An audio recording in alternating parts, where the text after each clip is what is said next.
I want to thank everybody for coming out today. And we would like to welcome you to our press conference today.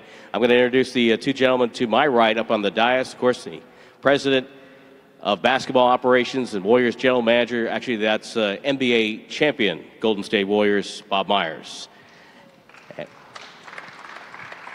And the gentleman immediately to my right, the Pac-12 Defensive Player of the Year. He was a Duck. He's now a Warrior, Jordan Bell. My name is Tim Roy, and I'm the voice of the Golden State Warriors. We want to thank everybody who's watching on NBC Sports Bay Area, on Warriors.com, on our flagship station, 95.7 The Game, Dubs Radio. Thank you for listening, and we get to know a little bit about Jordan. We're going to have both these guys speak for a moment.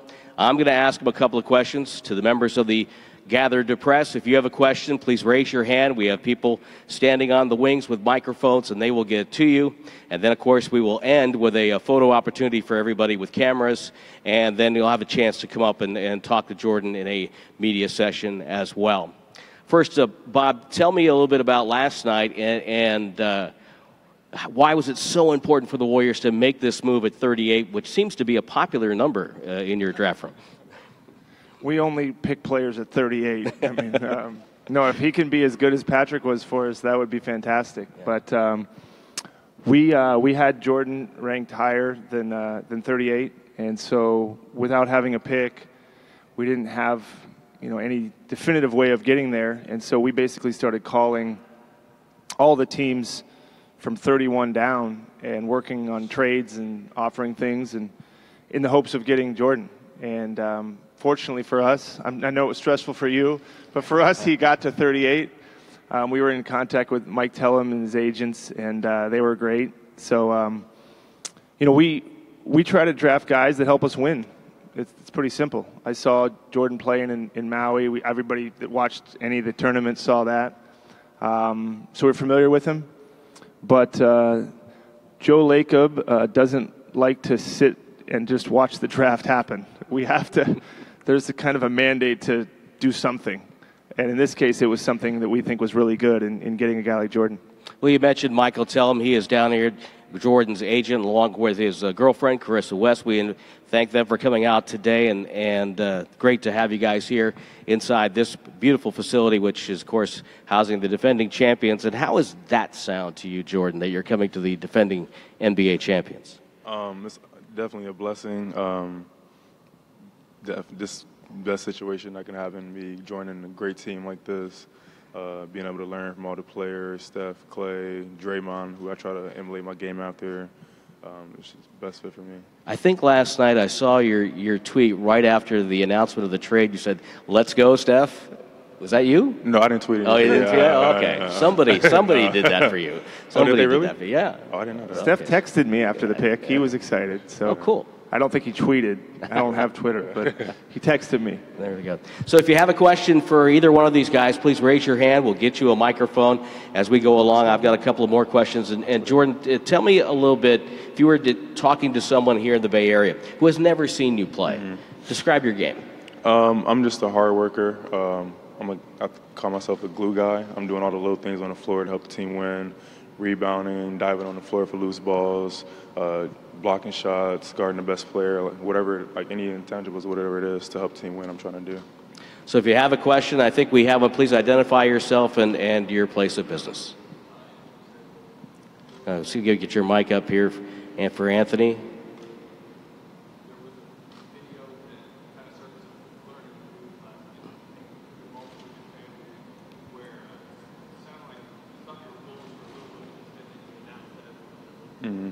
Yeah, so I was in a garage with my high school coach and my college coach, and Mike called me, let me know exactly what was going on. He told me I was going to the Warriors. I didn't even know who had the 38th pick at the time. He just told me 38, like my name's going to be called. So I tried to play it cool. Like when I was outside, like I was mad. Obviously, people had me going a lot higher, so I tried to like keep that demeanor. Like I was really mad and like disappointed. I sat down with like a mean look on my face, and then like once the commercial came on, they already had made that announcement. So I got up, yelled, screamed. I was screaming because I knew I was coming here. Everybody was screaming because my name finally got called. But after everybody settled down, tried to like calm everybody down, was like, look, like I got some better news. Like I'm going to the Warriors, defending champions. So once I said that, people got even happier, and that night it was just great. I think Monty has a question. Monty Poole, NBC Sports Bay Area. Jordan, when you guys made the tournament last year, we saw how you played. Obviously, played very well. But did your mindset change when you got on the big stage? Because some guys, embrace that situation. And just take us through what you were going through mentally and physically during the NCAA tournament. Yeah, me definitely. I always think I play my best basketball when the moment's the brightest. And then us losing Chris, where his torn ACL, definitely everybody knew he had to step up. But I definitely tried to put the team on my back. Understand I have to do what I do regularly, plus what Chris normally does. So I tried to just do whatever, literally do whatever the team needed to win. Blocking shots, rebounding, like that was my main focus coming in, just defense. Because I knew Tyler and Dylan were going to take care of the offense, so I knew if I anchored the defensive end, just handled that side of the court, I knew we would win. So I tried to just play my hardest on that side of the floor. I think we got right here in the third row. Hi, Jordan. Janie McCauley from AP. I saw both your games in Sacramento, covering those tournament games, and you guys seem to be a team that had a lot of fun together and close-knit. And what does that mean to you to come to a team like the Warriors that has, a pretty fun time and a team that likes to hang out together, and also for you staying on the West Coast and just being close to your family and friends? Definitely staying on the West Coast is great for me. Like, I'm not too close to home, but I'm still close enough, like 45-minute flight. So, and then the weather, obviously, get to enjoy that. And then the way, I think we tried to play like the Warriors this year. Everybody was super fun. We all hung out with each other outside of basketball like the whole time. We're all roommates, lived in the same apartments.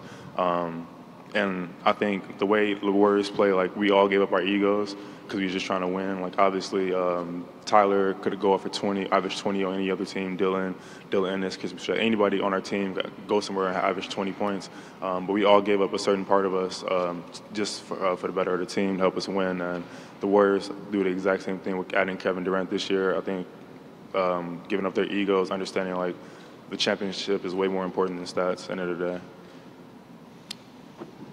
We have a question, Ron.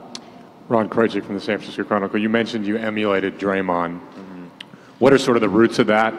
How did that start, and what about him have you tried to duplicate, I guess? I just love his toughness, and then the chip he plays with on his shoulder. Coming in, people kind of like me saying he's undersized, they don't know what position he plays, too small, not athletic enough. Like little things people say about me, I can't shoot, things like that. So he just plays with that chip on his shoulder, and I just love his aggressiveness on offense and defense. Defensively, just anchoring the defense, guarding every position, 1 through 5, switching, talking, being that the heart and soul of the defensive end for the Warriors. And then offensively, understanding the kind of players he has around him, getting them more shots, rebounding, kicking it back out to Kevin, setting really good screens for Steph, getting them open, Clay, everything like that. So he's just a real team player, and that's exactly the kind of person I try to be. I can learn a lot from him, obviously, especially at this age right now, like the way he's playing. I think if I just keep watching him, pick his brain, I got my locker next to him, so that's good for me. I have to practice every day. I can try to get something out of him. And on the court, just having to guard him, like learning little intangibles, things like that, like just little things I can learn from him. And then also, Andre Iguodala is one of my favorite players of all time. Just a guy who does everything, kind of like Draymond. So definitely just picking all their brains, just learning as much as I can from everybody on the team.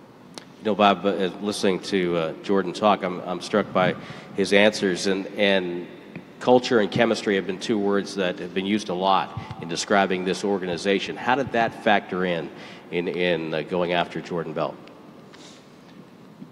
Well, if you watch basketball, which I think everybody here does, you see that Jordan, I think first and foremost, loves to play basketball. And that sometimes gets overlooked in our jobs, is just a passion for what we do. And, a lot of how he plays, whether it's blocking a shot, finishing a play, running the floor, being there for his teammates, that's the type of people that ultimately lead to winning championships. We want as many of those people as we can get. And to be honest, not everyone is like that. Those people are hard to find in any walk of life. So when you see somebody like Jordan that clearly exhibits those things, that just shine through the way he plays and his demeanor, you see a great teammate. You see somebody that cares about winning. And then hopefully putting him in the mix with our guys who feel the same way and think the same way, it amplifies us. It makes us better. Draymond will be fun challenge for you. Draymond texted me after I was driving home, and he said, "What the?" and then expletive is your problem to me, so you can fill in the blank. And then he said, "I have to hear about this expletive on the internet. You didn't expletive tell me about it." So I couldn't text and drive. So I called him and I said, "Okay, all right, calm down." And he said, "I need his number. I need to talk to him." And so I gave it to Draymond, and I don't know what he said to you. You can tell everybody else, but he's kind of like he's like our team mom in a way, you know. He's the one that you have to kind of get through him, and you're gonna love playing because, you know, to be honest, with Draymond it's about respect, and I'm sure without even just by watching you, that's what you earn with him. But that's the type of team we have, but we feel like that's who you are too. So we're excited. I mean, our draft room was thrilled, and it was nice to see that you were too.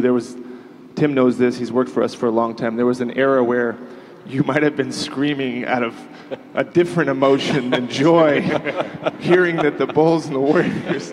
So we're happy that you were happy. Right here, second row. CJ Peterson, SF Bay. A lot's been made of your, defensive capabilities, but what do you think you can bring to the table as far as on the offensive side of the floor, considering this team is already historically offensively great? Mm-hmm. I think I can bring that kind of feel like Tristan Thompson has. Like, obviously with Kevin, Steph, and Clay, Draymond, like, they're obviously going to get all the shots on it, and I'm totally fine with that. So I think offensively, the thing I can do for them is get them more shots, off of getting more offensive rebounds, setting good screens, really getting them open, finishing at the rim, make people have to really guard the pick and roll. So I think offensively, just trying to find my spot with how they play. Over here on the left. Jacob Palmer, San Francisco Examiner. It sounds like, between the video of you celebrating last night and it sounds like you talking about your place in the offense and defense, that you thought a lot about it. But do you find yourself, daydreaming about being on this team? And was that happening maybe even before the draft? No, I didn't think Warriors would be an option for me. Like, I knew they wanted me, but like they said, I didn't think I would go. I wouldn't think I'd have slipped that far in the draft. So I knew there was no way they were getting into the first round. So my mindset was like any of the teams from 20 to 30, and then trades start happening, people start going ahead of me. So as I started slipping back, Mike was calling me. He was like, "Yeah, it's a chance you can go to the Warriors," and I was like I'm mad, but I'm like, oh, okay, cool. Like, let me know what happens. And then, like I said, once I got that call, he was like, "Yo, like, you're gonna have to leave LA and go to the Bay Area." I started screaming, yelling. I was in the garage, me and my coach just hugging, just ecstatic about the whole situation. Anthony Slater, Bay Area News Group. Jordan, first things first, what did Draymond say to you? So he FaceTimed me, and obviously I didn't have his number, and I was with my friends celebrating, and I texted the number back, and I was like, "Who is this?" And then he didn't even reply, so I called the number, and I was like, "Yo, who is this?" And then he was like, "Yo, I FaceTime you. Hang up right now and FaceTime me back. Don't call me." So I was like, "All right, yeah." So I was like, "Yeah, you're right." So I hung up and I FaceTimed him, and he didn't answer. And I was like, "All right." So then I was like, I should wait like a couple seconds. And I waited like 5 seconds. I called him back FaceTime, and he answered, and he was like, "Yo," and I was like, "Yo, what's up, man?" Blah blah blah. And we just started talking about it. He was like, "Yo, enjoy this night. Celebrate it only happens once, but after this night, like, we have to get back to work. Like, we're trying to get rings over here, so be ready for it." And then other than that, what other relationships do you have any relationships with any other players on the team, and who else has reached out since you got drafted? Kevin Durant texted me today. Coach Kerr called me today and yesterday. Other than that, that's all. I played against Kevin Durant in Drew League one time, so he gave us like 50, so like 56, I think, 57. Yeah. We won though, but yeah. Steve Bitker with KCBS. Did you watch any of the NBA playoffs? And if you did, and you watched the Warriors, had you seen professional basketball like this before? What did you think about it? And did you fantasize at all playing for this team? Yeah, I definitely watched every single game I was able to watch. It's funny, I was actually working out for the the San Antonio Spurs, and they played the Warriors. So I went to the game there and got to kind of see it live, and I was just like, wow, like, this is crazy how, like, seeing it live is way totally different than seeing it on TV. So just seeing them live, I was like, yo, like, I would fit so good with this team. Like, they love playing basketball, they run, they move, they're so unselfish. I was like, I would fit so good on this team. And just watching, I was like, just amazed, like, how good they are. Go ahead, Bonnie. If you weren't playing basketball, I mean, do you ever think about what you would be doing with your life if you weren't playing basketball? I read some interesting stuff about just your background and how you fell into basketball and what it's done for you. Yeah. So, I mean, me personally, if I wasn't playing basketball, I most likely would have stuck with football because that's what I started playing throughout my whole life. So I was definitely doing something athletic. Just grew up doing that. What's the other part? What position in football? Position? I'll play receiver and defensive end. So definitely have the toughness with the defensive end, trying to hit people, get the quarterback, and offensively just finessing people with footwork, things like that. And I think that's the reason I move so well at my size. And what role did your coach at Long Beach Poly play in you getting to this point? He was there every step of the way. He was supposed to come here today, but he already had a vacation plan. But he's, since right after after high school, was there with me in college, calling me, texting me about life, basketball, and then throughout this whole process, like helping me choose Mike and Aaron, agents, like meeting up with them, and then during the season, like keeping all the outside noise away from me, letting me just focus on basketball and things like that. Yeah. Jane? Jordan, seeing how the Warriors use so many different guys, and one night it might be McGee off the bench, or Livingston, or Ian Clark, or Andre, how encouraged, or Patrick McCaw, as Bob mentioned, how encouraging is that to see the way they operate, that you can come in and make an immediate impact as a rookie? Yeah, definitely. I think seeing like how they use their young players, how everybody on the team plays a lot, I think that definitely gives me motivation. Like, I know I'm going to get on the floor to see some type of time, minutes, whether, like you said, any kind of game, it might change, it might be a lot, maybe a little, but I think the way they play their players, everybody gets a shot to show what they can do, and definitely add up to more minutes every game. Ron? Bob, what does it say? I mean, when a team drafts a player, usually the focus is on his offensive game and the numbers he put up. And here's a guy who was defensive player of the year in the Pac-12, and it seems like that's his leading skill. No disrespect to his offense, but what does that say about what you were looking for and sort of about the makeup of your team, which obviously is so effective offensively? Was that sort of a point of emphasis for you as you looked for a player? I mean, it is probably Jordan's strength, I'd say, but we don't want to limit that. And I could see games where he scores a lot of points for us. I mean, it's at his position, because of the other guys that we have out there, there's going to be some nights where he's got some easy opportunities. But mostly what we see, Ron, or what we saw, what we think, is that if you're out on a basketball court and you're playing against Jordan Bell, that's going to be a problem. That's all we look at it. You know, and we're glad he's on our side, because just the force with which he plays, the energy with which he plays, I don't really worry as much about, you know, people credit a guy like Draymond Green for his defense, but, you know, when you're in this and you're trying to build something, you're trying to build a group of people that do one thing, and that's move towards winning. And his college team obviously did that. It's not a coincidence that his team was great in the Pac-12 and great in the NCAA tournament. You put guys like him and the teammates he credited and have a great coach like Dana Altman, good things will happen. So we don't miss that. We didn't miss that. It's hard to miss that with Jordan, but defense is half the game. Sometimes people forget about that. And we take pride in defense. It started with, you know, Mark Jackson, his staff 4 or 5 years ago, and Steve's continued it. But I mean, you don't win championships without defense. So I would say Jordan does that well, and he's going to get better at that. But also offense, I'm sure he would sit here and say he's got room to grow in every area. So we look at him as a basketball player that's going to get better under our system and under our coaching staff and playing with our guys. Yeah, Jordan, I watched all 5 Oregon games in the NCAA tournament. There was a great run. You were fabulous. And, of course, it ended in heartbreaking fashion. Have you, do you avoid thinking about that, or have you processed it, come to grips with it, and what have you learned from it? No, I definitely don't try to forget it. I think everybody should play with like some kind of chip on their shoulder, something that motivates you, pushes you to like be better. So I think the moment I think you're referring to the NC, like when I missed the rebound on the free throw, definitely want to just keep that with me at all times. I remember things from high school where I missed the blockout or I missed the shot or some kind of thing that still motivates me to this day. Like it's definitely going to stay with me, definitely going to push me to become a better basketball player.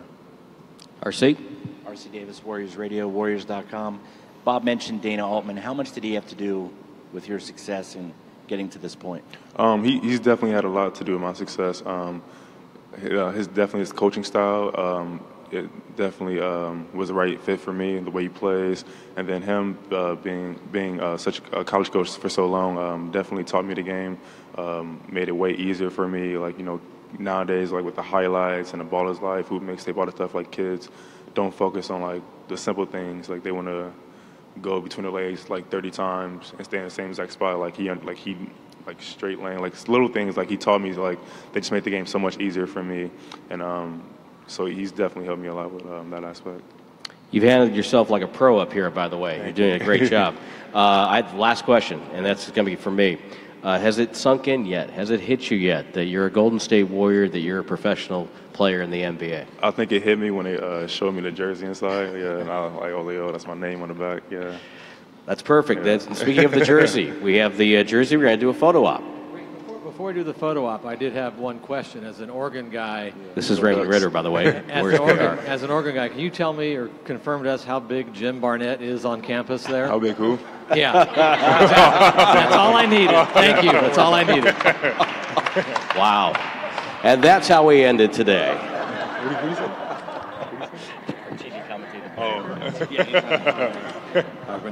I'll take that from you. Get that out of there.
Setting, come back up here to the podium. We'll have Bob on the right-hand side here. Michael Thomas.